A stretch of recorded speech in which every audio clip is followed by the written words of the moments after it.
Hi guys! Welcome to my video! Hi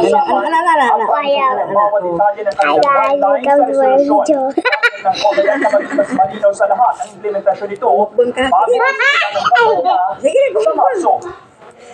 Samantala, naglabas din ang resolusyon ng COMELEC na layong ipagbawal ang diskriminasyon sa mga babae, person with disability at iba pang sektor na yung halalan. Naniniwala ang komisyon na hindi dapat maging daan ang halalan para makapalira ng iba o makapanakit ng damdamin ng sinuman, kandidato man o taga-suporta.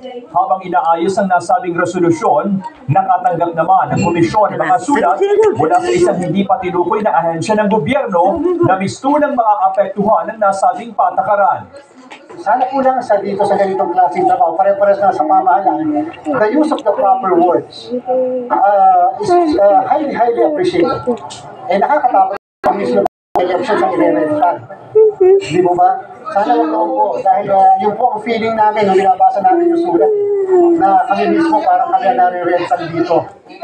Samantala, lumagpas na sa 50% ang naimprentang balota hanggang ngayong Huwebes, habang ang verified ballots o yung dumaan sa manumanong pagsusuri ay nasa 13 milyon na. Johnson Manaval, ABS.